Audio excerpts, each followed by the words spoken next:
Hello and welcome to all you TLBTV viewers. This is Right the World with your host, Lorana Hoops, and this show is brought to you by TLBTV and the Liberty Beacon Project. This is the show where we talk to all sorts of different authors and writers. We find out about some great new books you need to check out, and of course, we learn some interesting things about the writing process. And today, we're going all the way down to the sunny state of Florida, and we are joining Audrey Rich. How are you doing, Audrey? Good. How are you? I'm good, Audrey. I have to go back to work full-time this week, so my writing and time is going to be cut in half, so I'm a little terrified about that, but otherwise I'm good. So do you work full-time or do you get to do writing full-time? I am actually a stay-at-home mom, and I'm homeschooling my freshman who became a sophomore. Wow. She's supposed to be a freshman, but I made her a sophomore because when she went in last year as an 8th grader into a group, I had her taking mostly high school classes, and I only needed one math, which was algebra. I had her doing pre-algebra in 8th grade. So this year she's doing geometry and algebra. So at the end of the year, she's officially a sophomore. Wow. Because I wanted to cut 1 year from high school. Yeah, I don't blame you. And I give you props. The school that I work at is a homeschool co-op. So I work with homeschool families who come in and they take classes with us. And I teach generally high school English. And so I can't imagine teaching all the high school classes to my kids just because I'm like, my math and science aren't quite that good. I'm endorsed to teach math, but only through pre-algebra. So, well, I'm part of a home group as well. So I basically drop her off on Tuesdays and I pick her up. She has a teacher. She has the curriculum all set. All I have to do is make sure she's on task.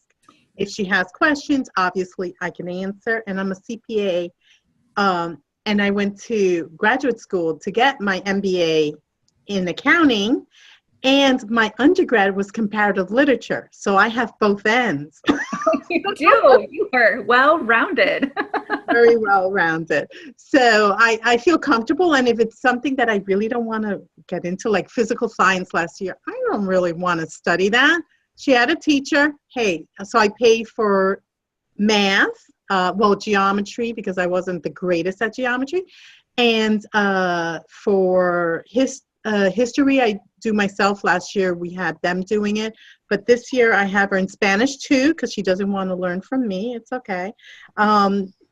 Yes, geometry and what else? And biology, because I don't want to run labs. I don't want to deal with that. So those three. Then the rest: history, English, Bible. And I do myself because I go through one program that does all three, which is great. And then algebra, I was really good at algebra. So I'm like, algebra I can handle. Geometry with all the theorems, I don't want to deal with that. I'd have to remember. And I think that's one thing that most homeschool people don't realize because they're like, oh, I can never homeschool my kid, is that there are these schools and classes and groups out there. You don't have to do everything yourself. Like you can find experts in that area. And that's what our school is. You know, they come 1 to 4 days a week, sometimes all day, every day, sometimes a couple of hours a day. But they're able to get those classes that the parents don't feel comfortable teaching. And then they can do the other stuff at home that they do want to do, which is really nice. Yeah. And I didn't plan for this. I was perfectly happy to send her to 8th grade, but she refused to go back. And it was a charter school. It was smaller classrooms. And I used to volunteer there as the lunch lady, and I loved it. The kids were good for the most part. There were some, but for the most part, it's a really good school. It's not a public school with 1,000 kids in middle school. But she refused, and I said, "Okay, I'm gonna do it. I'm a stay-at-home mom, and the reason I stayed home was to take care of the kids. So I guess I'm homeschooling, and it's actually been a blessing. So." Well, it'll be okay. Yeah. But anyway, so back to your question. So yes, let's talk about your books. Enough about homeschooling. We'll talk about that another time. And I started writing in 2011, and it came out of the blue. I had no clue I was going to write until the moment my fingers hit the keyboard. basically, I came home one night. I was too wired to sleep because I had been at a hospital with my cousin's son who had gotten into a terrible car crash. And yeah, so he was in ICU. They didn't know. But meanwhile, our family was having a party in the waiting area because we're Hispanic and it's, cousins who haven't seen each other in years. So, and my cousin was flying from Dominican Republic because my parents were from Dominican Republic. So she was flying from Dominican Republic through Panama over to Florida because there was a hurricane and she couldn't fly direct. So anyway, so I got to see her. And when I came up, and Miami's about an hour and a half away from my house. When I came up, I put my daughter to sleep and I said, you know what, I'm too wired. I'm just going to go and surf the net or look at Facebook. Instead, I opened up Word and this story just started to pour out. That is so awesome. And I didn't sleep the whole night. My husband woke up at like 7 a.m. and looks at me and he's like, did you sleep? And I'm like, no, but read this. So he read the first 6 pages out of about 30 something. And he says, this flows. This is good. Keep writing. 3 months later, I had a complete novel. Oh my gosh. That's so amazing. Now, I think the listeners probably missed. What do you write? What genre do you write? I write young adult contemporary romance and new adult as well. I basically made up 5 towns in Florida, in South Florida, and they are basically similar to towns we have here. And it's a series. I started with Masquerading Our Love, and then I went to Thinking About Love, and I have part 1 and part 2. The first 2 are published. I'm working on part 2 right now. Awesome. And I don't know. So I have the series. And I also have a young adult, I call it a pre-dystopian, okay? Because it's not where the government is all set up the way it's supposed to. It's the beginning of it. So I call it a pre-dystopian society, right before it becomes the dystopian society. But I don't know where I'm going. I have about a book and a half of that as well. So awesome. So are you a plotter? Do you actually sit down and plot all this out, or are you more of a pantser? It sounds like you just kind of sit and it flows. I am a pantser. Now I have to tell you, before 2011, in 2009, I started writing. I started to read. I started with Twilight. I know a lot of people are like, oh, Twilight. My son wanted to read it. I had no idea because I was busy being treasurer and president of our association and, volunteering at school and taking care of the kids. And there's 4.5 years between my children. Okay. So I was busy with that, with my life. But he wanted to read Twilight. I was like, wait a minute, werewolves and vampires? I don't know. You're about 12 years old, 11, 12 years old. I don't know. Let me read it. And I fell in love with the romance. And then after I finished that, I started just picking up every young adult romance. But then I got a little worried about what our children were reading. And I said, you know what? I used to read historical romances. So I'll go back to reading those because the Regency period is not, yes, they have a war, but it was purer, more innocent. And I said, let me go back to reading this because the books that they're reading now, I could not believe it. The cursing, the drugs, the drinking, the sex, the incest, the rapes. I'm like, what are our children reading? And then we wonder why they have so much anxiety when they come in. I'm like, I've been teaching for 12 years. I've never seen students who have such high anxiety. And I'm like, what is going on? But I'm with you. I started reading some of the books they're reading and I'm like, I would never let my kid read this, ever. And the thing is that I was, I tend to be very careful, But there were books that were recommended by the librarian, and I said, okay. I read the first chapter. I read a couple of chapters in the middle. I read the end. I'm like, okay, I can give it to him. My son comes up to me. He's like, Mom, they're having sex in this. I'm like, what? Oh. I had no clue. It was recommended by the librarian. I figured the librarian recommended it, right? No. Yeah, it's so crazy. And I think young adult is such an important genre right now because of that. I mean, I know that, just like in adults, erotica is super, super popular and people are always going to write it. And I think that's trickling down into young adult. But for Christian and religious families who don't want that introduced to their kids, what is available is so small. And I think we need more people writing in young adult romances, especially that are clean, and that actually teach good morals so that kids realize, like, I don't have to have sex with everybody I date. Like, it's okay not to do that, and things like that. And yes, we don't have to go drink, and I don't have to try marijuana, even though it's legal. I don't think it is in Florida, but it is here in Washington.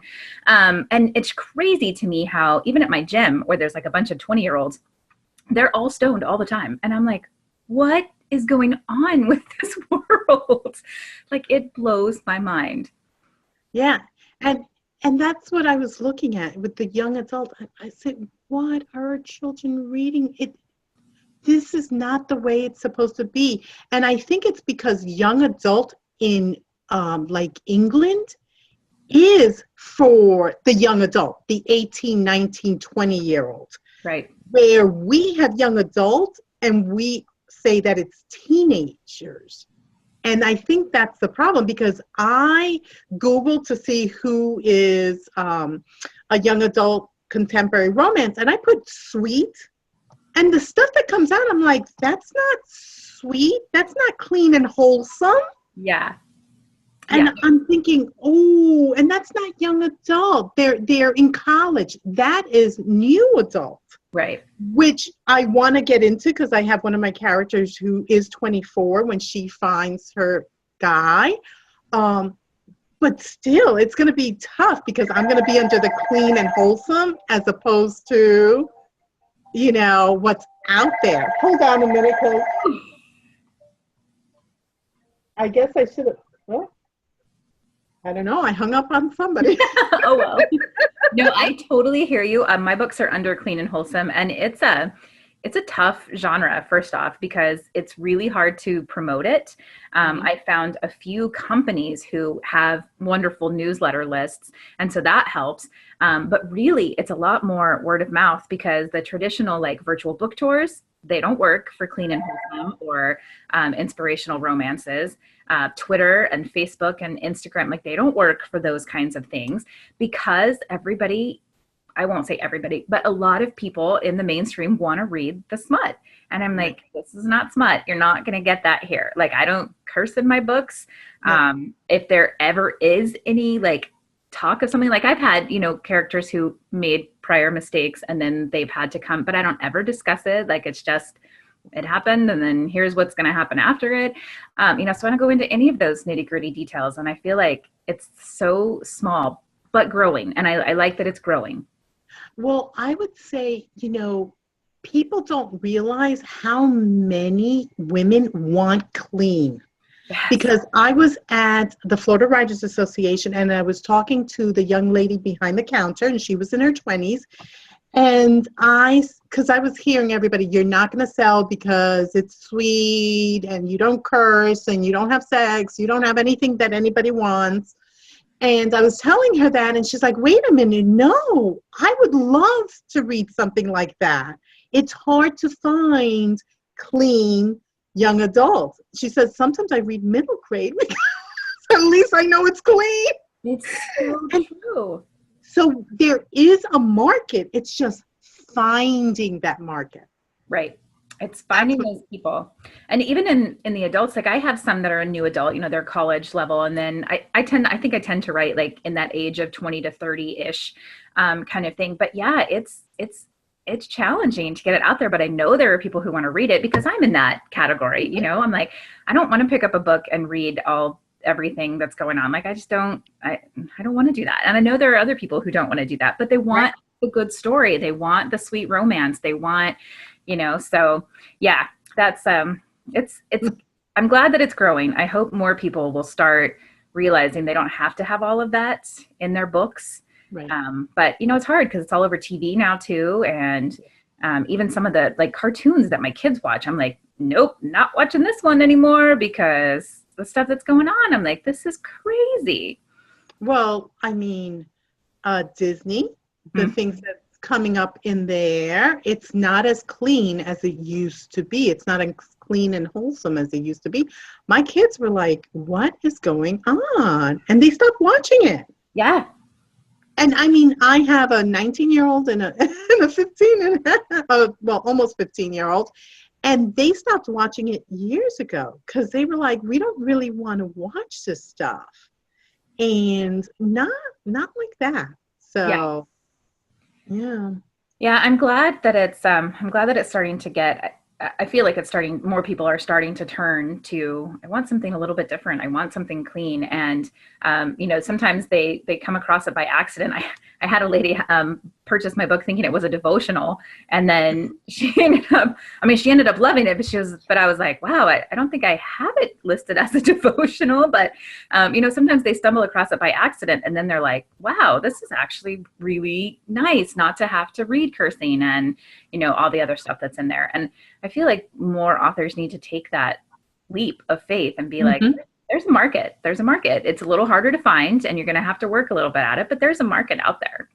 Right. And the thing is for me, like when I found clean indie reads, I loved it because I said, whoa, this is where I want my book, to be in terms of, talking to other authors that had the same, the same way of thinking and the same way of writing. It's like, let's keep it clean. My character has sex and she gets pregnant. That's how my first book came out. Well, not my main character, but one of her friends. That's what came out. And I'm writing her story, but it's closed door. You get up to the certain point, not even taking clothes off, nothing. Yes.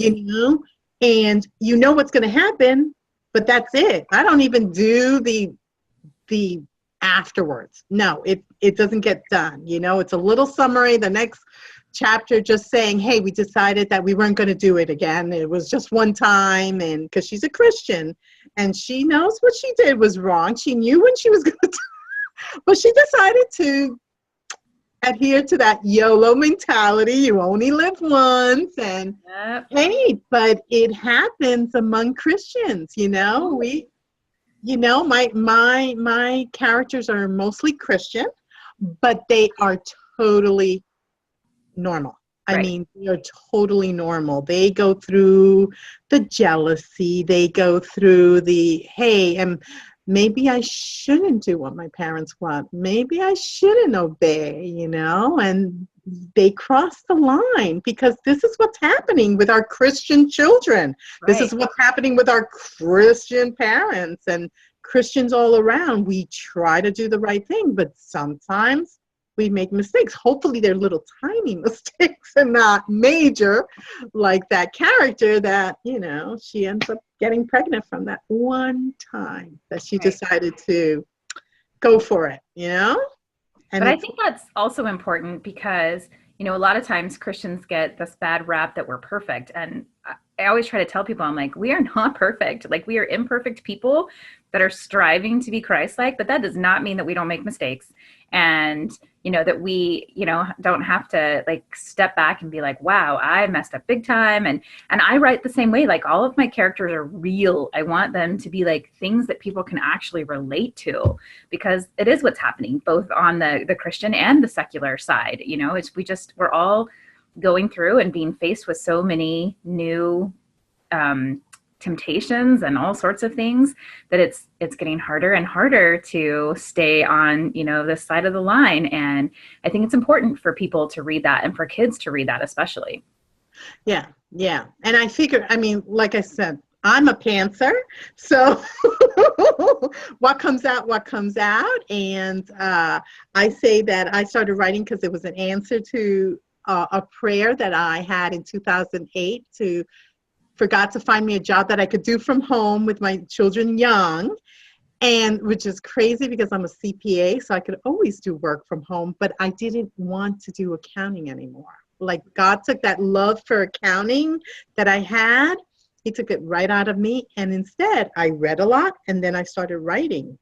So I say it's an answer to a prayer. I have very similar stories. I just, I'm not making enough yet to stop my full-time job, but I'm the same way. Like I was like, okay, God, I want to do something where I can be home with my kids. And, you know, my passion for my full-time job isn't where it was. And my passion is writing, and I drive my husband crazy because he's like, you're always on your laptop. And I'm like, dude, there are so many stories in my head.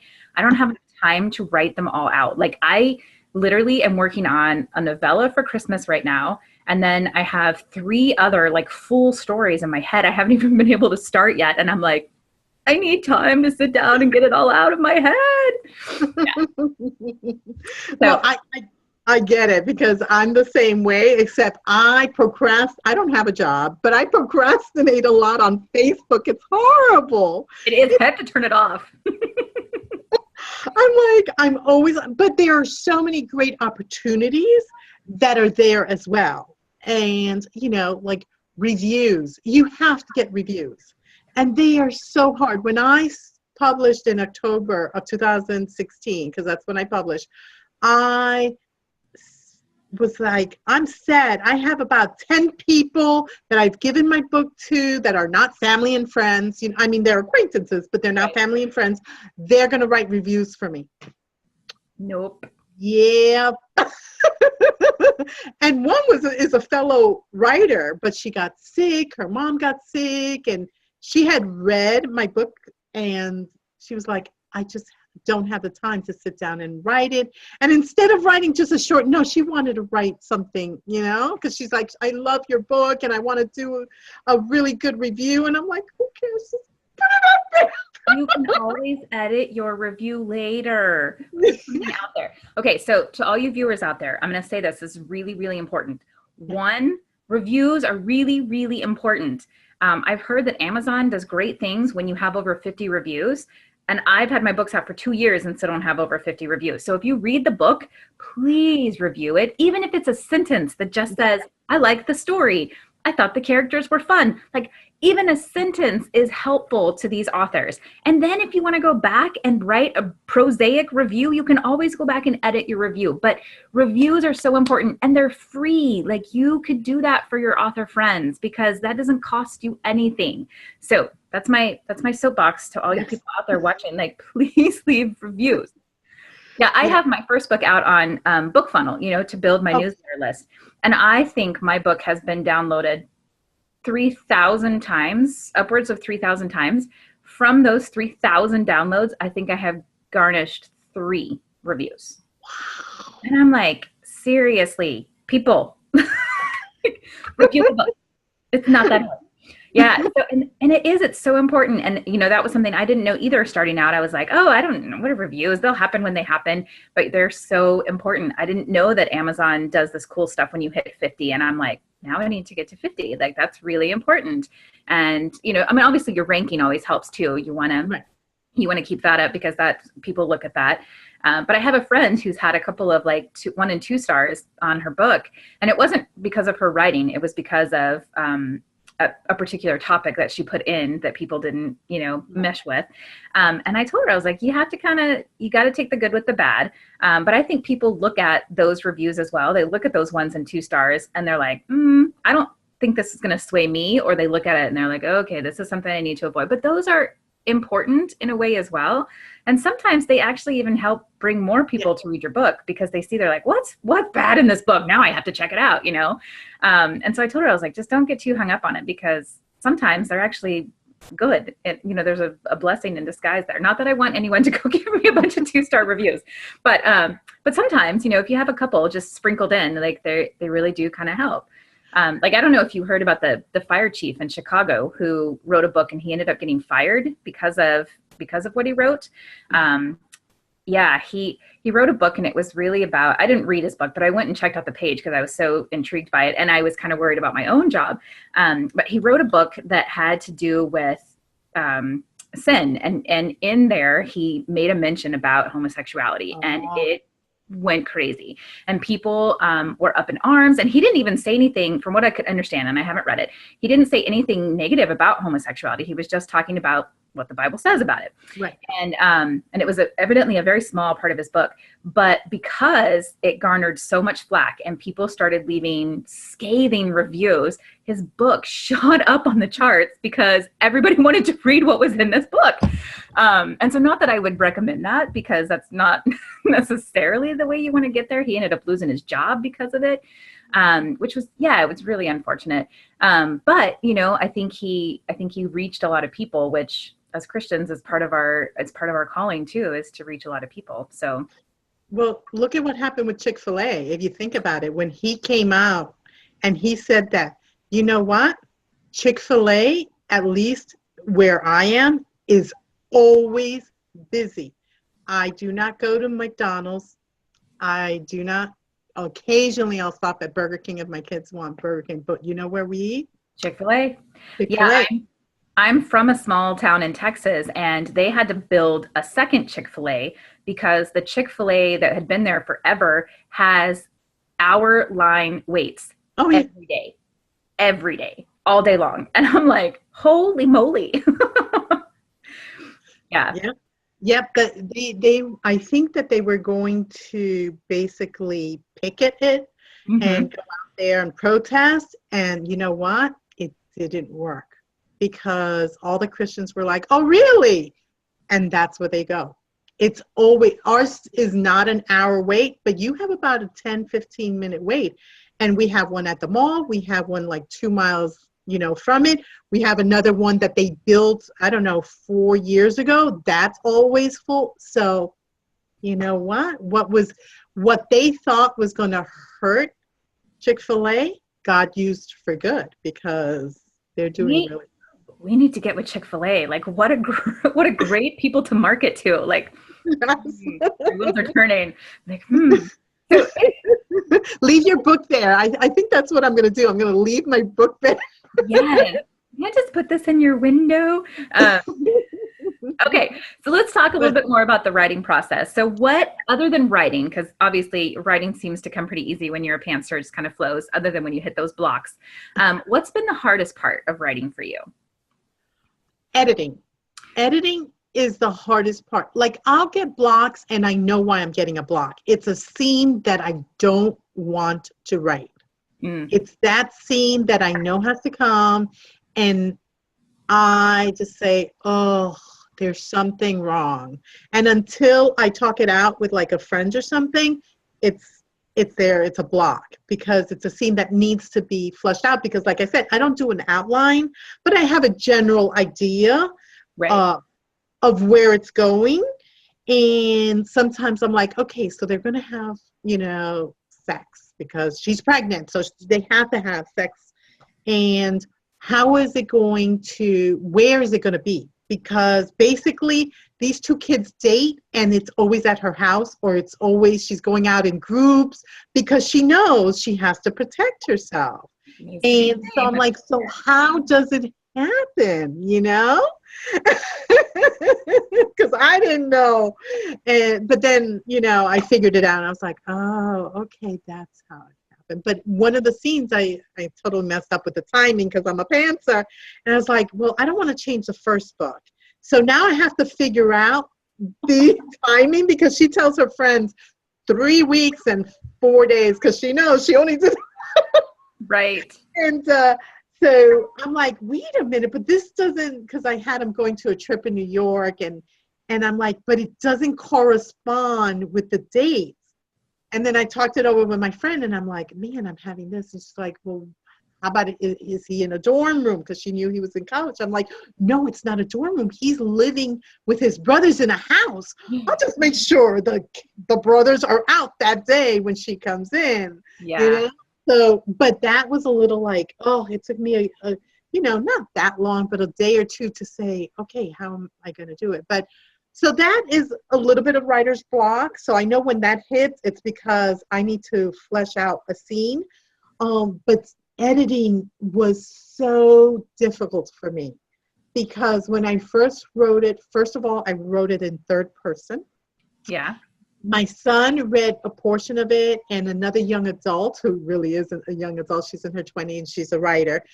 They both told me to go ahead and switch it to first person. And that was hard because instead of sitting there and looking at what I had written and then just writing in first, I was going over and changing the pronouns. Oh, never. I've done that so many times. Never. It's easier just to start writing it with the first one as your outline, Yes. like a very good outline. So that was hard editing because I would read it and I thought I got all the pronouns and then somebody would catch it. And I was like, yep. I had the same thing happen. My first 3 books I originally wrote in third person. And then when I decided to change them a little bit, tweak them and make them more inspirational romances, I wanted to put them in first person because I wanted it to be more there, I guess. And yeah, I had the same thing where I thought I got them all. Then I'd have people like, this one says she. Did you mean to say she? And I was like, no, I did not mean to say she. So yeah, it's a daunting process. And now I have weirdly gotten into third person present tense. Oh, strange, because as a teacher, I always tell my kids, I'm like, don't write in present tense because it's weird. But then I read a book that was in present tense and I really liked it because I felt like I was more in the scene with the characters. And now I can't get out of it. And I was like, okay, I guess this is where I am right now. I'm in third person present tense. And so far people don't hate it. So I'm like, I guess this is what's working for me. So find what works for you and stick with it. That's a really good, Yeah, but editing is the hardest part. I think editing for me is the hardest part, even though now, because this is what my 7th book, that with the way I'm writing it, because originally it was only going to be one part. It was going to be one, and I split it. And yeah, I decided to split it because I was coming on the deadline, and I was like, the book is going to be huge. I can do it, but it's going to be huge. So let me break it up and do it in 2 parts. And what I did was I pulled apart the fact that her boyfriend wasn't an atheist, but he was definitely not a believer. And so she basically has to deal with that. And then the pregnancy is the other issue. So I said, you know what? It makes sense for me to break up these 2. absolutely. 2 big things. And but I find that as I write, it's easier when I go back and I read like the last chapter or the last couple of pages. I'm like, wow, it doesn't need as much editing because I've already figured out how to write quickly, but not so quickly that my words are like all over the place and mistakes and whatever. It's just like 1 or 2 here, so it's much easier. But the beginning, the editing was, it was a killer. But it is so important. And I can't tell you how many times I pick up a book and I read the preview and it's just full of spelling errors, grammatical errors. And I'm like, oh, people, please, you have to, even if you can't afford to pay an editor right now, give it to some friends who hopefully, have some background in English, or they can run it through a better spell checker than you have or something. Like, get rid of the glaring stuff anyway.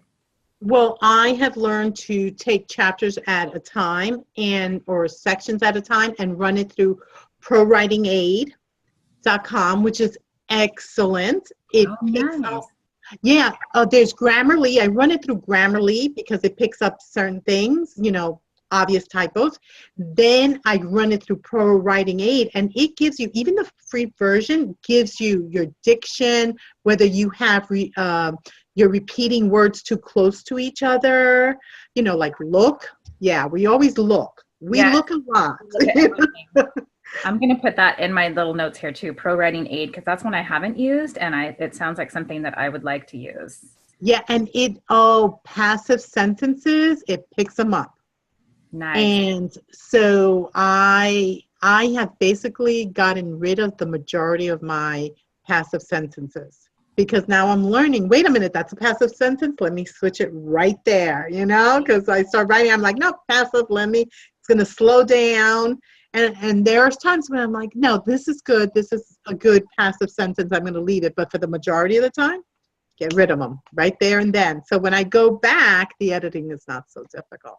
That's nice. It's a nice learning curve. I feel like I'm kind of there with you. Like I've picked up so many things from my first book, and everything seems to go a little faster now. And, I look back and I'm like, oh, I really like this book. And then I write the next one and I'm like, oh, I really like this book even better. So I think that comes along with it too. Like the more you write, the better you're going to get. And that's a really good tip.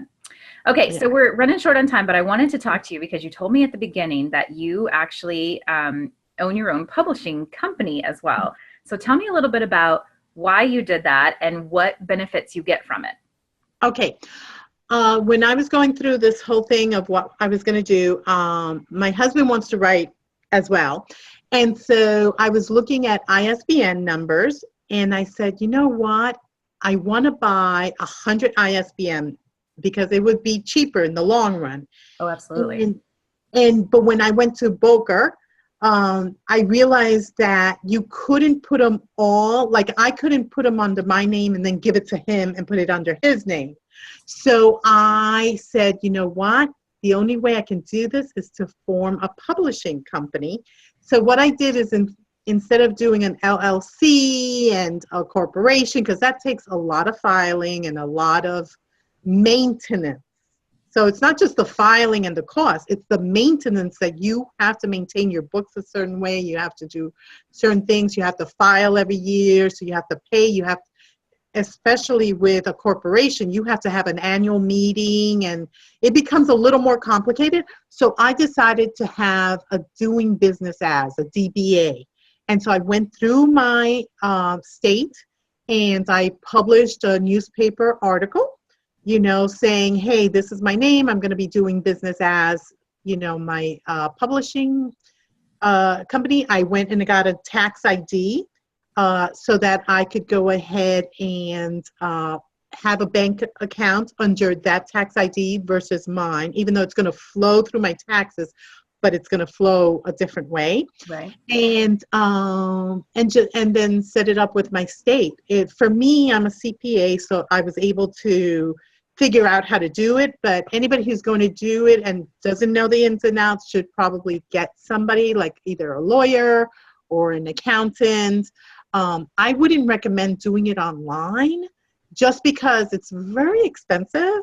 And if you're going to pay that, you might as well pay a professional who you can pick up the phone and talk to and get more of an idea of what you're doing as opposed to some company online that's just going to do the forms and maybe they'll help you. But I prefer to have somebody that you start a relationship with. Absolutely. Because if you become traditionally published, you're going to need to find a lawyer, to read those contracts. You shouldn't just sign them away. No. Especially like vanity presses. No. Stay away from vanity presses. You guys have heard my story about vanity presses. Oh, yeah. Thousands of books in your garage with nowhere Mine wasn't quite that bad because I did my first book through a vanity press, not realizing the extent of how terrible they were.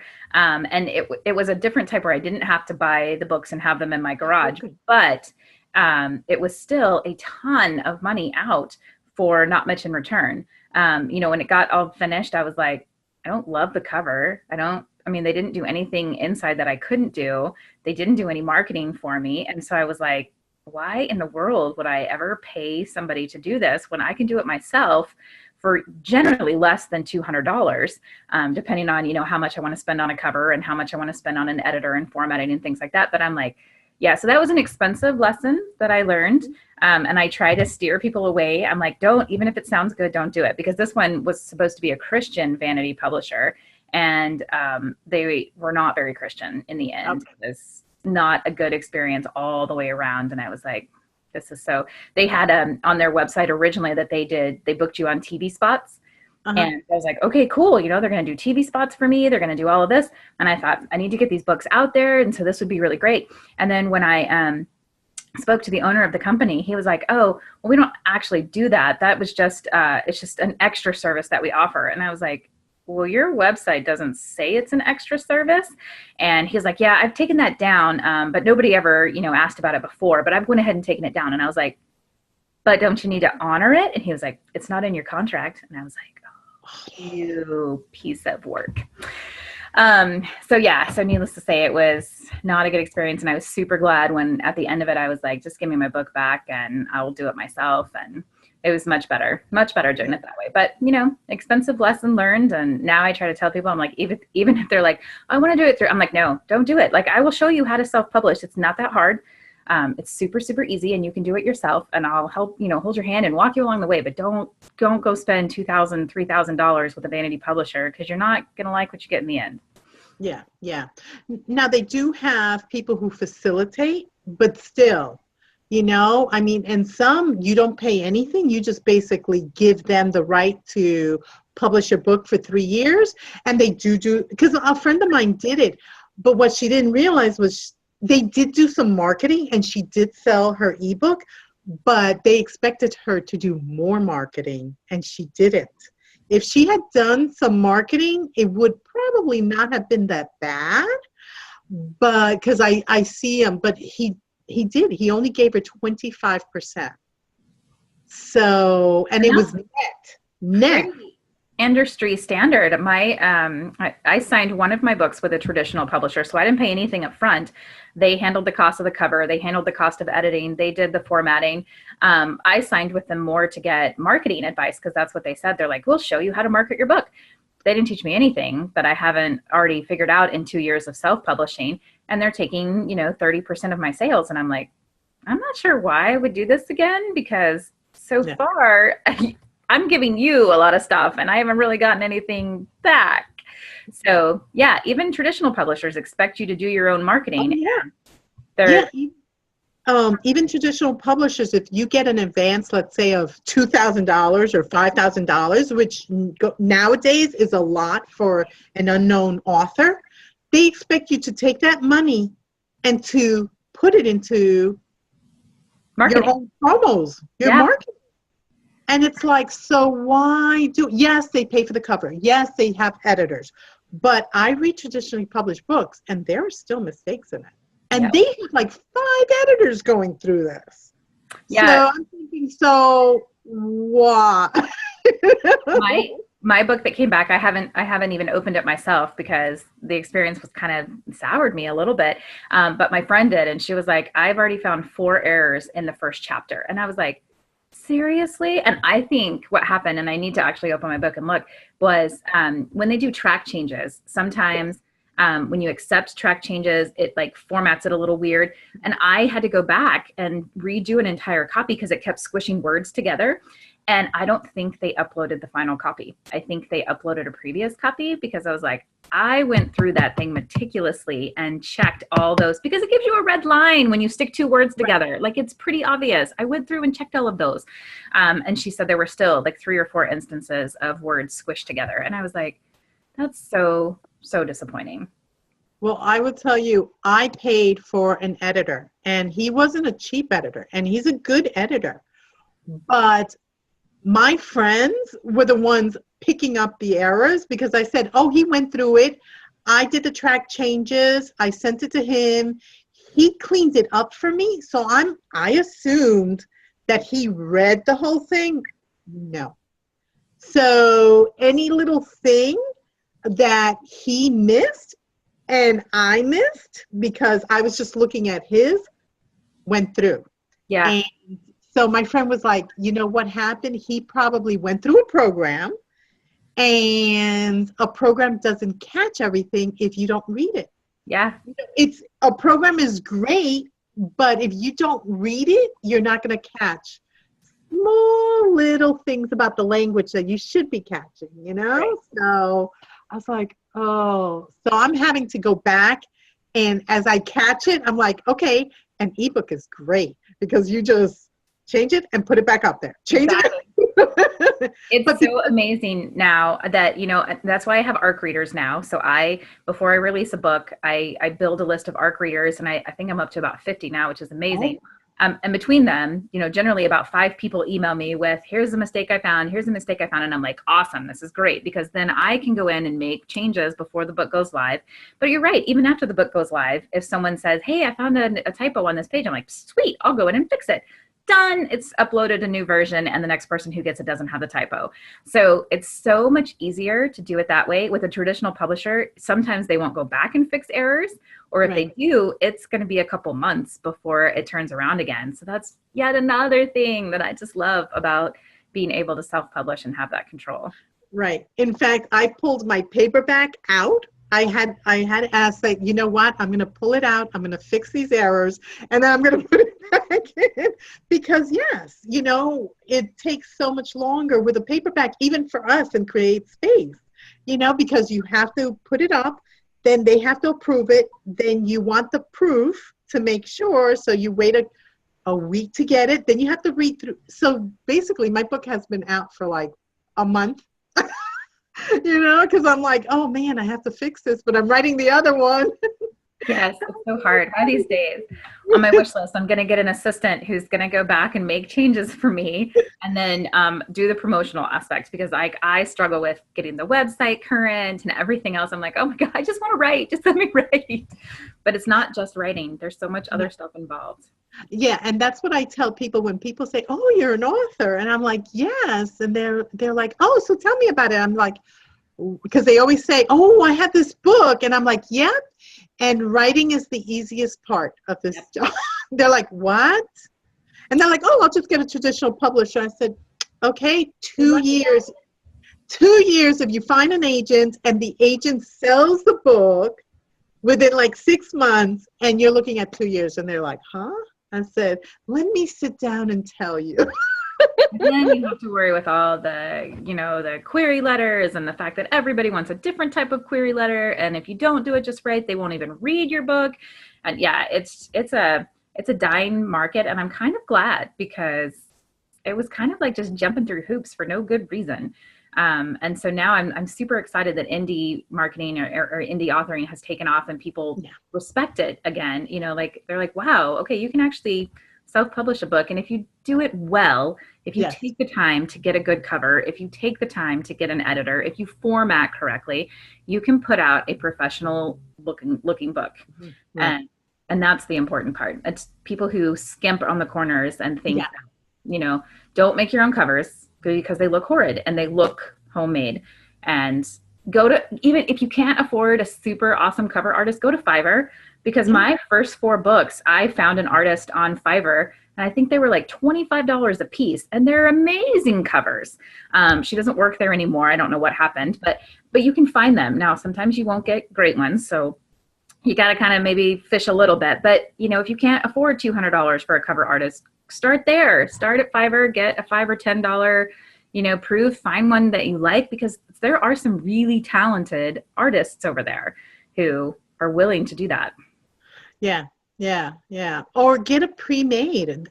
People have, if you go to the different designers, they have covers that they just can't sell. And they're like $30, $25. You can't really make changes, but if it fits your genre, they will put up your name, the stuff. They'll change the name of the book. Yeah, they'll do all that for you. So covers are great too, but don't do it through Amazon's Build a Cover, and don't do it through Create Spaces, because they look cheesy and people know that they're home done. So don't do that. No, definitely not. Definitely don't take your own picture, which people do. I know. Unless you're a professional photographer. I do know one woman who takes pictures, and it's her daughter on the covers, but she's a professional photographer, and then she gives it to a cover designer, and the cover designer does their thing. Right. So it looks amazing. But if you're not a professional photographer, don't take your own pictures. Don't take pictures with your phone. Oh, Lordy, Lordy. All right. Well, Audrey, this has been so much fun having you on. And for all of you viewers, make sure you check up above because I will have all of Audrey's links so that you can follow her and you can stalk her online because, you know, all of us authors, we love to be stalked, not crazy stalked, but like people who read our books and like us stalked. And I'll have also the links for her books as well. And we'll keep in touch and find out, you know, what's going on with you down the road. But thank you so much for joining us today. Oh, thank you for having me. It's been a real pleasure. Absolutely. And for all of you watching, we'll see you right here next time on Write the Worlds. Bye.